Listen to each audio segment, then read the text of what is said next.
Rolling. This is the FedSoc Films Podcast, where we continue the conversation sparked on film. Quiet on set. You want to know what freedom tastes like? It tastes like this beer. Take one. This is, in fact, the classic solution in search of a problem. Action. That cannot help but be controversial. Cut. With expert discussion and analysis. With the greatest legal minds on the topic today. The FedSoc Films Podcast. It's a wrap. Welcome to the FedSoc Films Podcast. I'm Samantha Schroeder, Deputy Director of FedSoc Films. One of the latest releases from FedSoc Films is Taking Poleotown, a community's fight over economic justice and eminent domain. The city of Hamtramck, Michigan became known as Poletown when the first waves of Polish immigrants came to Detroit to settle in the 1870s.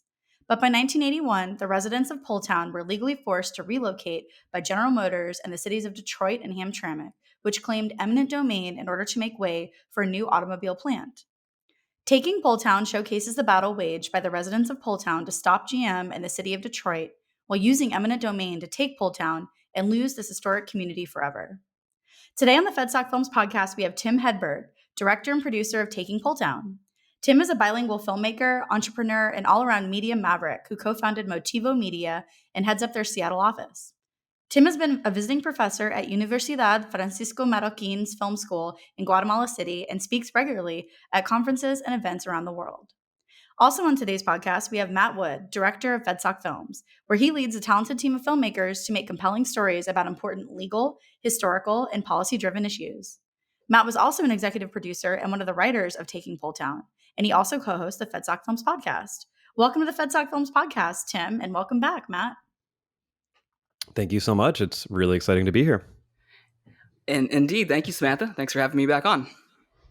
So I'd like to kick things off with a short clip from the film Taking Poleotown. Take a listen. So there was sort of a cantankerous guy lived on Cantor Street. His name was John Saber. He used to sit on his front porch with a shotgun. He said, anybody tries to take my property, I'll shoot him. But eventually he had to move out. And as time went on, the houses, the buildings disappeared one by one. So Matt and Tim, how did Taking Poleotown come to fruition?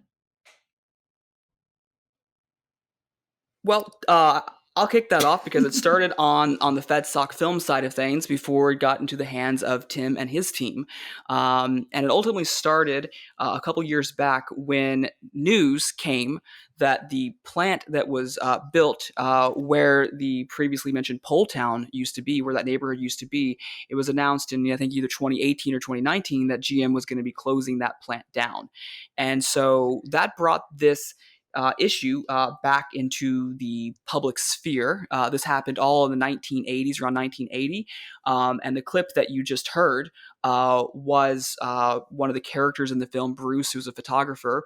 And it's him talking about how many of the characters or residents who lived in Poletown, many of them wanted to stay. Many of them agreed to take the money from the eminent domain that was offered for their homes, but many of them also fought that. But a Supreme Court case later from the Michigan Supreme Court, also known as Poletown, allowed the taking to take place, and the homes disappeared one by one, as Bruce said in that clip. And so 30 years later, or I guess closer to 40 years later, when this came back into the public sphere because GM was going to be closing that plant down, it was actually Daniel T. Richards, who at the time was the VP of digital and helped run FedSoc Films.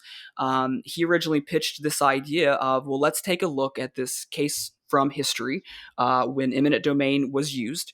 And now that there's this turn and the plant is shutting down, it's a good time to examine the issue, both as it stood 40 years ago, but also now looking back with hindsight, what can we learn from this? So that's where it originally came to be. We wanted to make a short documentary about that, and we reached out to Tim, who has worked on a number of FedSoc films, and I've known for quite a long time, for him and his team to basically take the ball and turn this into a film, the film that you can now see on YouTube and in various film festivals. Great. Yeah, and when I first heard from you, Matt, and Daniel about this project, I was just really excited by the approach that you all wanted to take, which is to really dive into history and retell a story that may be forgotten by many, but do so authentically and truly, and to go back into that city and find the best voices that we can to help us get an understanding from the various perspectives, because it was such a heated and vicious debate at the time, and had huge implications and repercussions both, at that time and to today, all the way to today. I think the implications of those court cases are still playing out. And so getting to go back in and find a journalist, a photographer, a former Supreme Court justice, one of the leading lawyers who was in favor of the Poletown decision, who's still living today and writing today, and even to go back and talk to community residents who had their home taken and others who benefited directly from it. It was just a really beautiful experience to get to be a conduit for all of those voices and try to bring them into some kind of harmony or synergy, and to put it into a film that can really help us elucidate the key ideas, messages, and outcomes from a variety of viewpoints.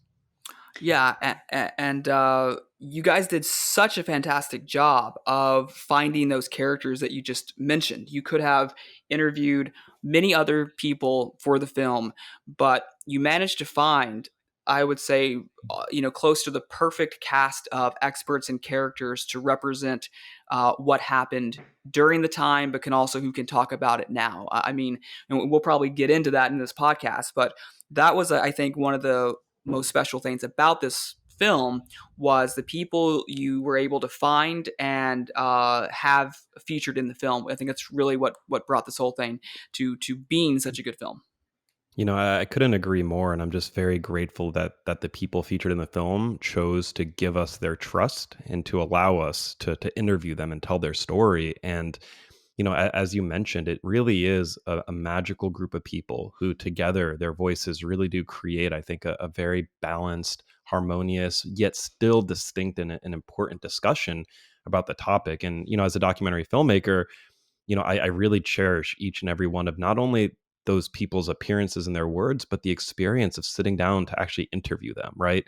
Where we're looking eye to eye with the film set around us in a new location every other time that I talk to somebody, and getting to ask them these questions that, I myself am curious about. Because as you do research on a film, and I tried to read everything I could and talk to as many people as I could, I had so many curiosities and so many questions. And I was just really, really excited to get their authentic take on this very important discussion. And so I just, wanted to say, I'm just extremely grateful for all of those people.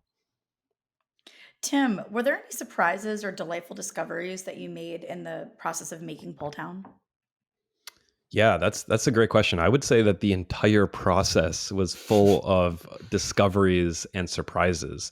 The first thing that I did when, Daniel and Matt came to us with this project and provided a creative brief was to go, start reading about it and researching it, but also to reach out to just about everybody that I know from that community in that area of the country who may have a contact or a relationship. Because with documentary films, most of the powerful subjects I've ever found is not through Google searches, but it's from connections and relationships, right? Because the people who are there on the ground know of the people who would be best for the story. So, as I started reaching out to various organizations and friends of mine and former colleagues, I started to get in touch with, for example, Justice Young, the former Chief Justice of the Michigan Supreme Court, and had a wonderful conversation with him, and he wanted to participate. And then I met Greg Kowalski, who runs the Hamtramck Historical Museum, but also was a journalist for many, many years. And, the key with these early conversations is to describe to your subject what it is you're on a mission to accomplish, do so accurately. And if and find out if they are on that same page with you. And if they are, oftentimes they open more doors. So Greg connected me to Bruce, who is one of the main characters of the film. And he was getting his MFA in photography at the time and has over 600 original photos that he took during the demolition of that community. And once I chatted with Bruce and I could just feel his energy, he would be a good fit. He wanted to participate in this project and would offer a very distinct and an awesome viewpoint. And I found that to be a really huge surprise that he wanted to participate and to go back and give us a tour of the community and show us, what changed between the time he took the photos and today.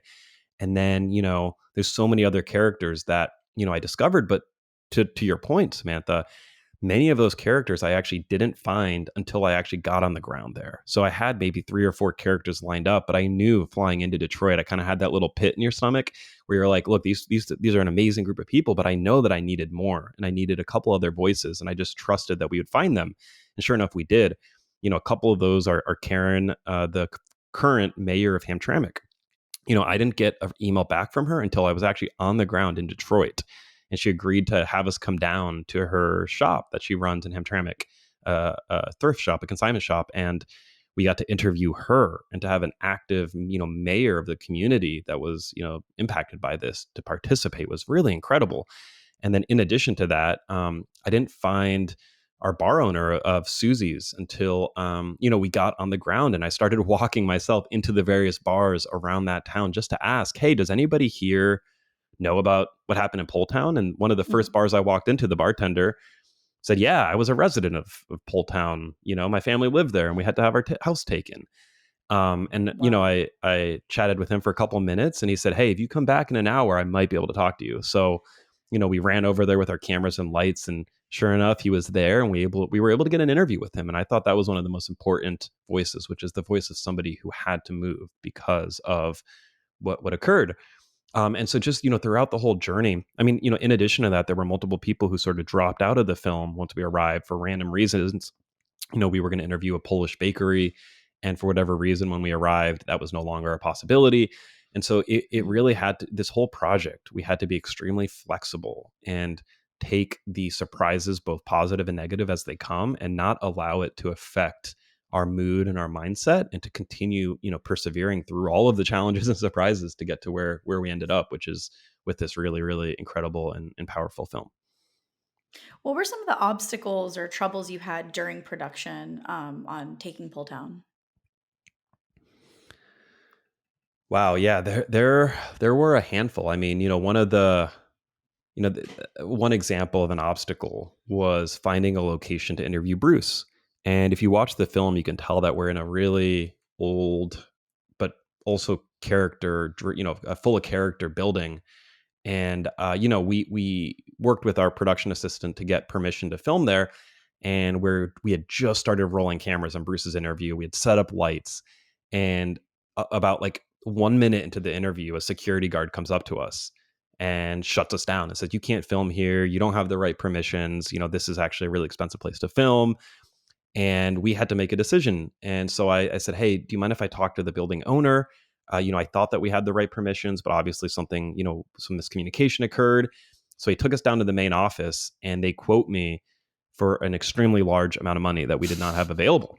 It was, multiple, 4 figures. And so, I ended up just sitting down with the owner and explaining that this is a nonprofit project that's meant to educate the public about this topic and who Bruce is, this photographer.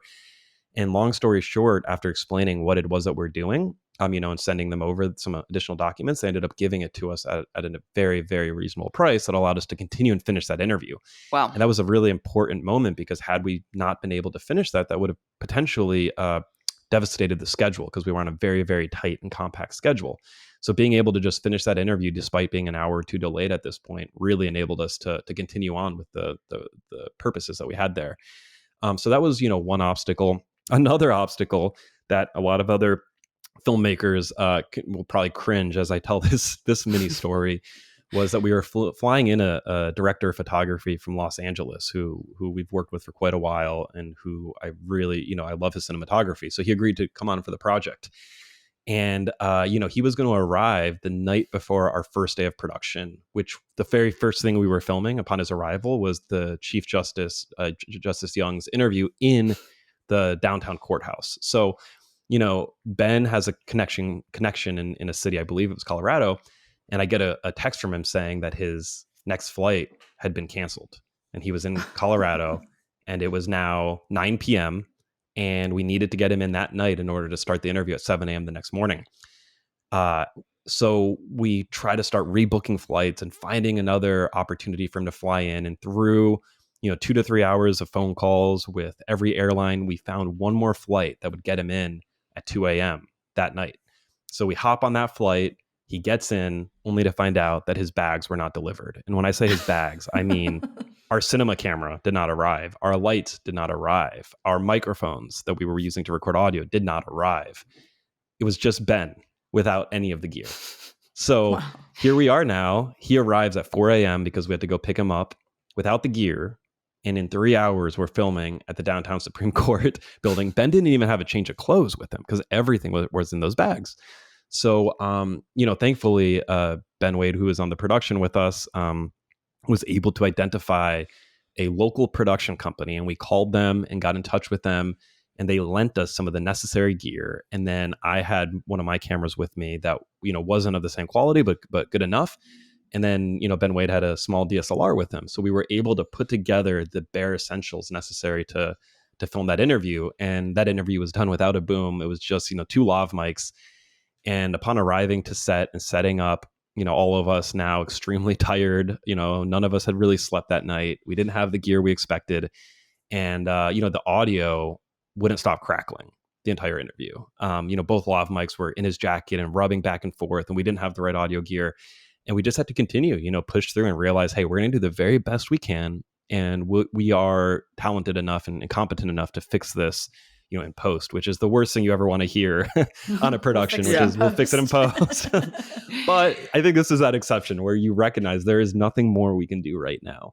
And so sure enough, the interview was fantastic. We got the great content, and the audio, sure enough, was incredibly crackly the entire time. But long story short, we brought in an audio engineer at the very end of the project to do some really fantastic work on that audio and clean it up and get it to a very, very nice place. So that's just another example of a challenge we faced. And I could go on. There were many, many more little mini problems and crises along the way. But at the end of the day, I think I learned a very valuable lesson of doing the very best you can, not letting the anxiety and the fear get to you, and just push through and continue on making the best you can of every moment. I To think quote that's, the great... oh, sorry. Go ahead, Matt. Well, if you're quoting someone great, then I'll let you quote.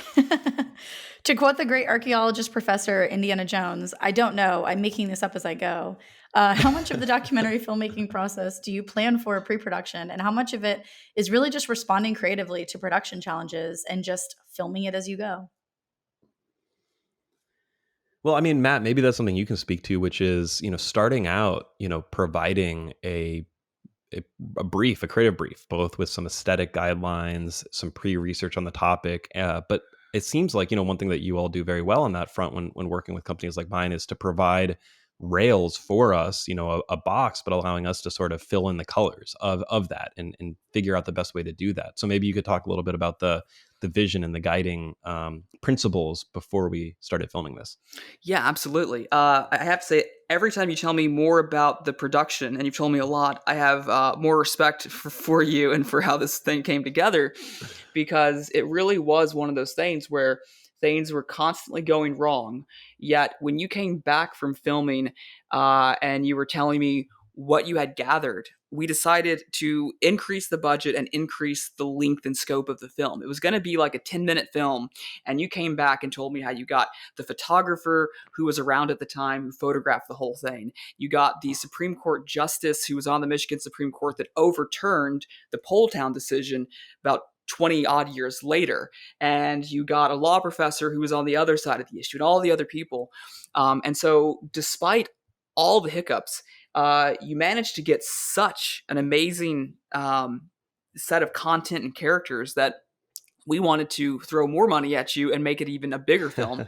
And it turned into being about a 30-minute film.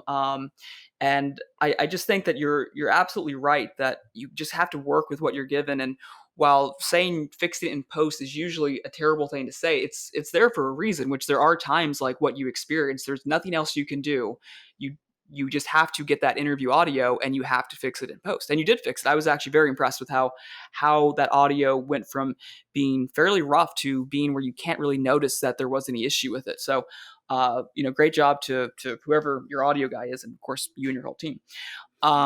Every producer's worst nightmare. Let's make it longer and more expensive. Correct. Well, Correct. But to your point, Matt, I think content is king, right? Which is that a lot of filmmakers go into this thinking, what camera am I using? What's the best audio? And they forget that the content is more important than the gear you use. And I think this film is evidence of that.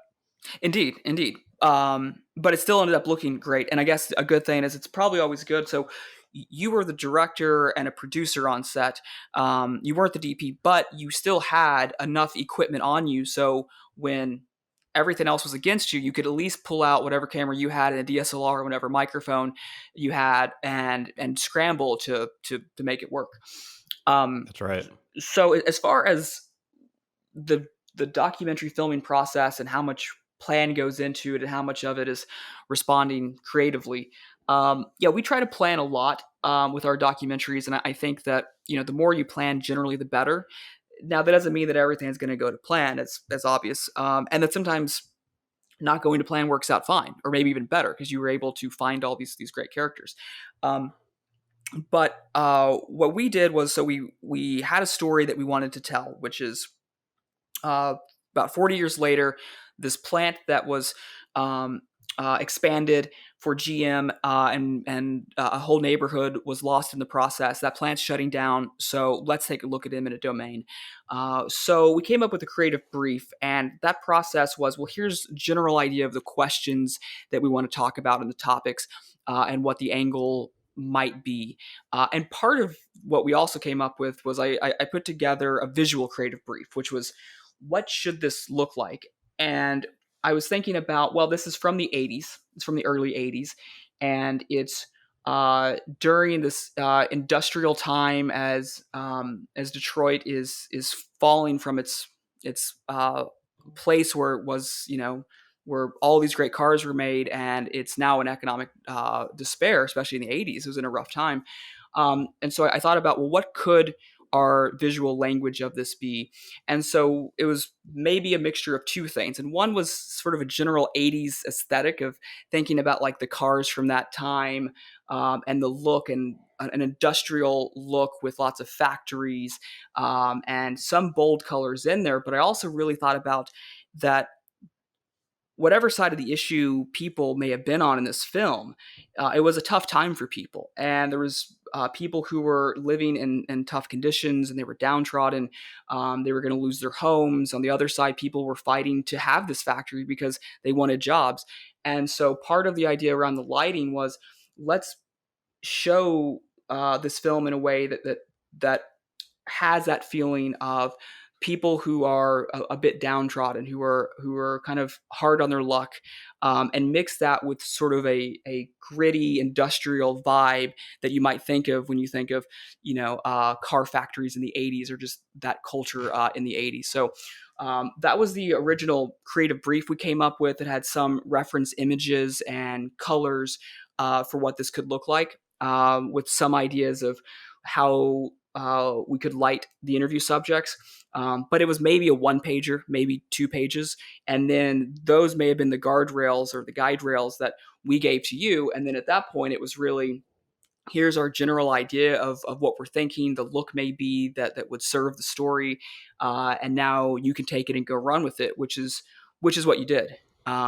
And so then I'm sure there was a lot more preparation, because at that point we handed it mostly over to you. I mean, we had, I think, weekly calls or bi-weekly calls, but for the most part, it was you and your team that was doing the bulk of the research and the planning and figuring out how all that was going to go. So I guess the way that I planned this out was I wrote a one pager and then gave it to you to do all the work.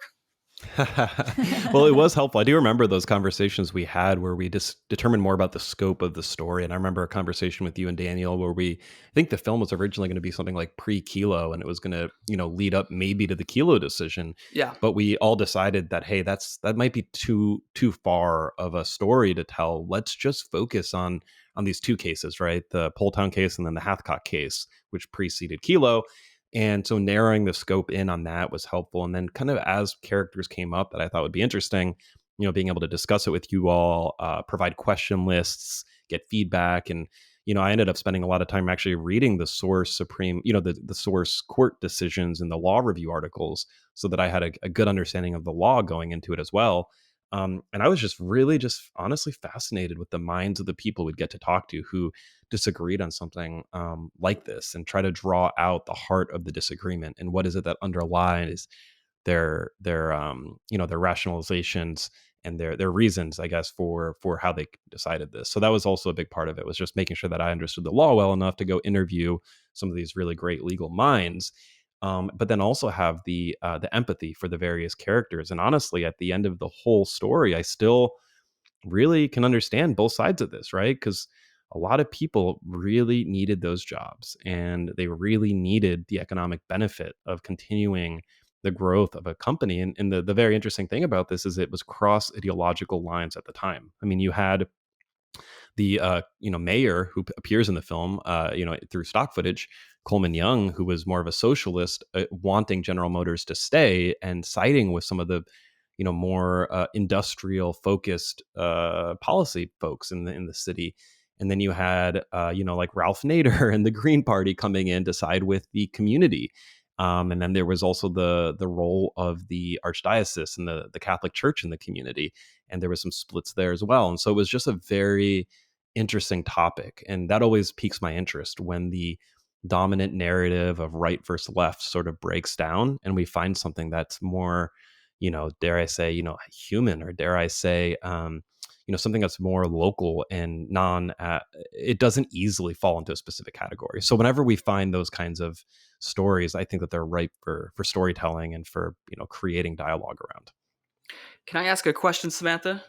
Go for it.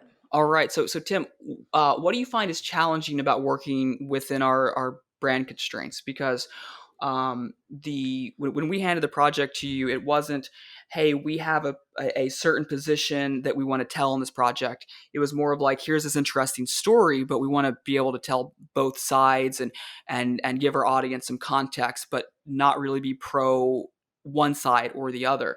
Is that a challenge? And sort of how do you deal with that in your filmmaking process? Well, I mean, I would say that's how it always is working with your organization, right? I have never been asked to provide a particular viewpoint or persuade the audience of a particular way of seeing something. It's always about identifying various distinct positions and having a dialogue in the form of a film, which is really exciting to me. And most films naturally need that kind of pro and con in order to create tension, which you resolve in some way, shape, or form. So I think the most difficult part is finding a resolution to very complicated, distinct voices. Sometimes the resolution isn't very clear. And one of the things with this film that was very hard to do was that the story was actually ongoing. And as you said, Matt, one of the reasons why this film, was brought up as an idea was because the plant had decided to shut down, right? And so everyone was like, wait, what happened? You built this plant, you took all these people's homes, and now you're just going to shut it down. Well, while we're making the film, General Motors changed their mind and they decided they're going to keep it open, right? And they're going to retool it for an electric car facility. So all of a sudden, the conclusion that I had been thinking was shifted on us, right? And now it's going to stay open. And then, another change happens and they retool it for electric vehicles. And then, there's more fights around, are they going to keep as many employees hired and what are they going to do with it? So, the very nature of an active story that's unfolding in real time makes it a little bit challenging.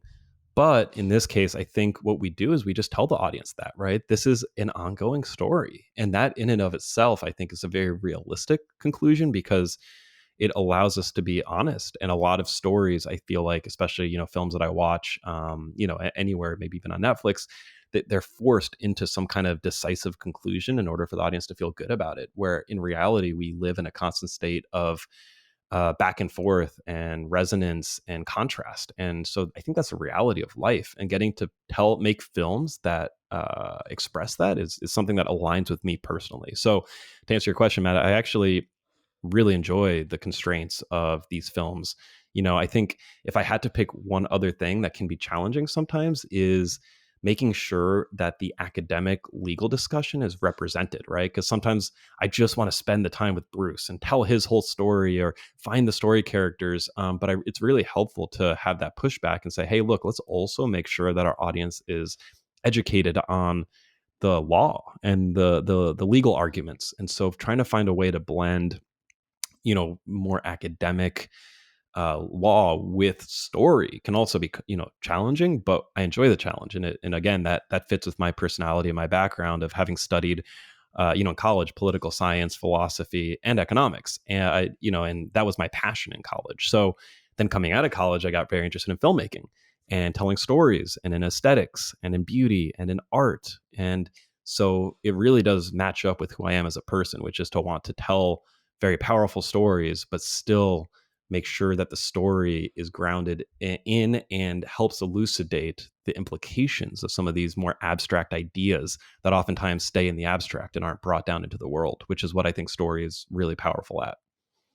On the note of art, Tim, how essential was Bruce's photography to the story of Taking Poleotown? We could not have made this film without, I think, Bruce's participation. And he was extremely generous with his time, his energy, his continued support of the project, and in providing us with many hundreds of photographs for us to choose from and use in this film. And, initially we had a much smaller subset of photos to use. And I think once I showed Bruce what the film was to become, I think he understood even better that the vision that I had been telling him all along truly was what we wanted to create here. And so he actually opened up the doors to even provide additional photographs for the film. And I just really am grateful to his participation in the film for that reason. But in addition to that, the way that he talks about the camera and using the lens of the camera to see the world and about his role in that process was really beautiful to me and really spoke to me. And he spoke like a true artist, a true photographer, a true, somebody who really was there to observe, capture, witness, and provide a platform for these voices, stories, faces, people to live on long past that very moment. And I'm very grateful to him for not only providing that, but for being there and for taking the risk that, in many ways I felt like we were on somewhat of parallel paths, because as he was going through and photographing the community, he faced challenges and had a journey of his own in not only photographing, but then developing and doing things with these photographs. And I felt very much like he inspired me along that journey to continue on and to try to do something similar, but more grounded in the present day. And then to be able to tie that strain back to his original photographs was just a really powerful experience and something that I think allows a story to breathe and to be grounded in both the past and the present. It certainly does. I really do agree and am very grateful for Bruce both being in the film and his beautiful photos. I think you're absolutely right. It would not have been the same film without it. He was also such a great story character, which, we didn't go into it and say, Tim, we want to make this film about Poletown. We need you to go find a photographer that was there. That was something that just that you happened upon through your hard work. And he really was such a good conduit to tell the story of what happened then, and then the fact that he had all these beautiful photos and he was so generous to let us use so many. And it was hard to find enough stock footage and to find enough stuff to show what happened back then, and that he had these just gorgeous photos that were so well composed and just beautifully shot, and then we were able to use those. I think it really made the film so much better. Yeah, I couldn't agree more. And I think Bruce really had a lot of empathy for the journey that I was on, because there was a point when I shared with him why it was taking so long to finish the film, and a lot of the snags that we were facing along the way. And I'll never forget, he basically quoted to me a Paul Simon song, which is Slip, Slide and Away. And he said, he's like, your story of making this film reminds me of the lyrics, which is slip, slide and away. The nearer your destination, the more you're slip, slide and away. And then he said, and so I'm going to give you or provide to you more photographs that you can use to help, glue this story together. And I think, saying that back to me was just such a helpful way for me to see that he saw the journey that we were on, and was willing to contribute even more and give even more to the making of the film. And so I just really appreciate him on a lot of different levels. He was also a support to me throughout the process in more than just one way. What were some takeaways from your experience working on Poletown that has impacted how you approach documentary filmmaking today? It's a good question. I think some of the biggest takeaways for me making this film, and I think I've already alluded to this throughout this conversation, but and I sort of borrow from, I guess, the Stoic philosophy here.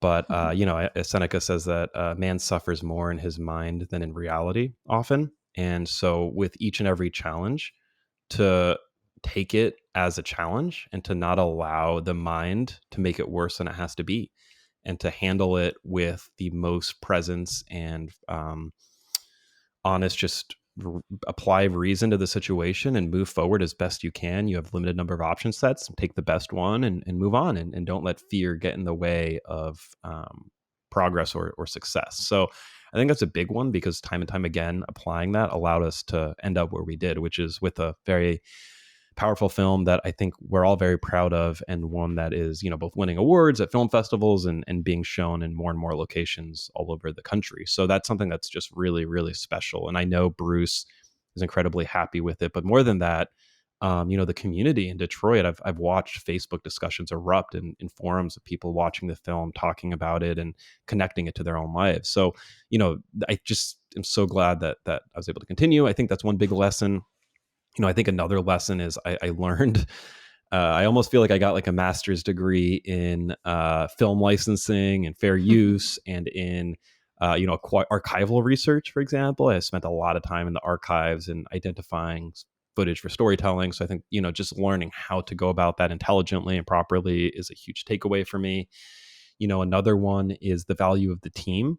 Every single person listed in the credits of this film truly, they move mountains to get us to the end, right? I mean, really, every single person on that film went farther and deeper than I could have ever asked them to go. And as a result of that, we have something really special on our hands. Everything from the sound design to the musical composition done by Adrian, to the graphics that Joseph helped us create, and the rotoscoping of the images and the photos and the titles and the look, to the team at FedSoc all the way through the process, supporting the project both financially and with other insights and help along the way, to the co-producers and production assistants on the project, to identifying subjects, lining up the calls, pre-research, and really just going all in on the project. And I think that the value of the team could not be overstated here in terms of the success of the project.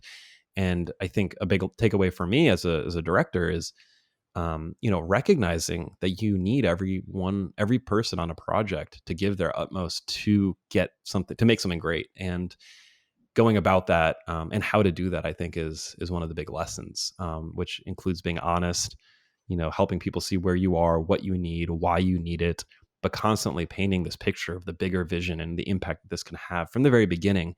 Because oftentimes I think people follow that vision that you're able to paint for them. So I think that was a huge takeaway for me as well. And then just on the content side, and on the end game, I think it's a huge takeaway for me that, life is complicated. These things are not easy cut things often. And the role of the lawyers and the judges and the community members and the journalists and the policymakers, it's a tough job. I mean, this is really complicated, and oftentimes it's not, like doing a math problem where you can see the answer. It involves human emotions, human lives, and involves economic calculus, but then also human calculus and the trade-offs and your presuppositions going into any situation. And it's really hard stuff. And so I just think it really helped me see and learn to put myself in the shoes of a variety of different voices anytime there's a seemingly clear-cut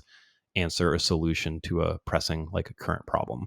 That doesn't mean we can't find a solution. And I think this film shows, that there was a solution and a resolution found, and, just to give away, the end, Justice Young overturned Poletown with the Hathcock decision after it had been on the books for many years. And so part of it, I think, is getting to see how something plays out, getting to see the effects of something, and then course correcting, or kind of going back to the way it should have been from the very beginning, acknowledging the errors of the people before you and moving forward with this new insight in place. And as you also see in the film, many states, including Michigan, took it to the legislature to amend their state constitutions, to avoid these kinds of things happening again. And so, there is really something beautiful about our, form of government that allows us to have this, checks and balances, which we all learn about, but actually see them work, is a really powerful thing, and something that I really have taken away from this film. I think it's a great answer. I don't have a whole lot to add because I think you summed up a lot of this. It was certainly a team effort. I think the one thing that I might add is for other filmmakers out there is, this project took longer than we expected and longer than we wanted it to, but it was important that we kept working on it until we got it right. And even though that made things stretch out longer and caused friction, we just wanted to make it right. And even we were at a later cut at of one of the cuts of the film.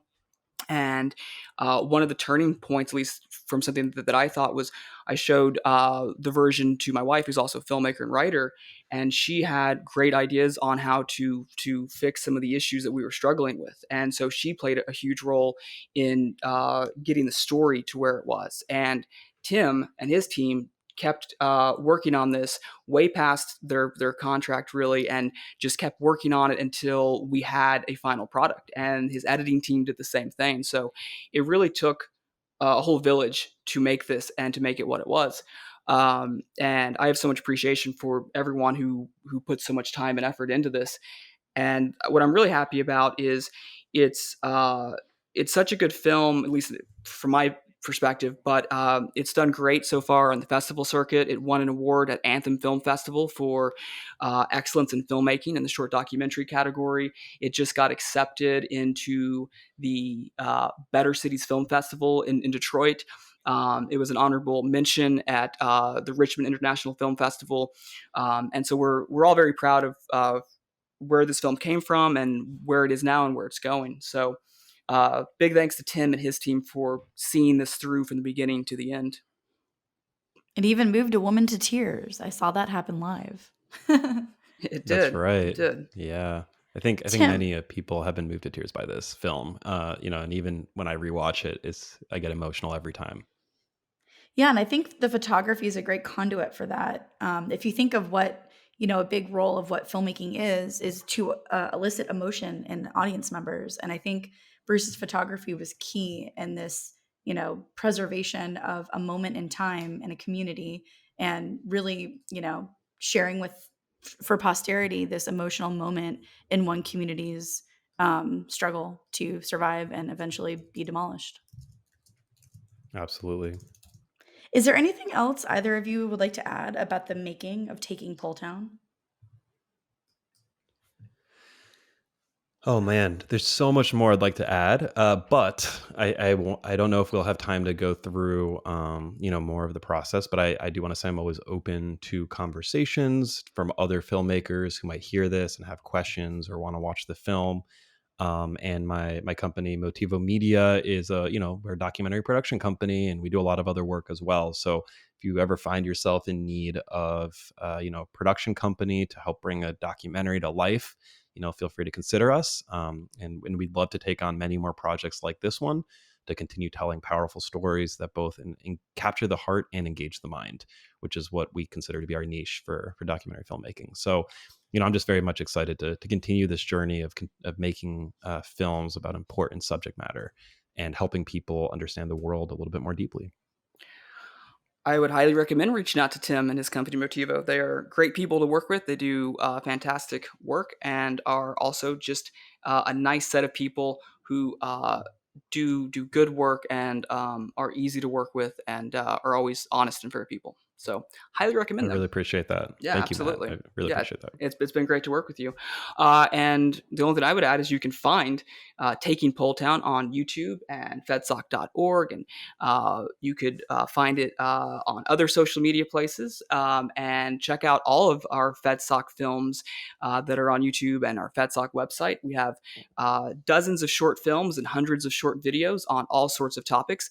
And so I encourage you to check it out and subscribe and leave a comment and let us know what you think about all the different work we're doing.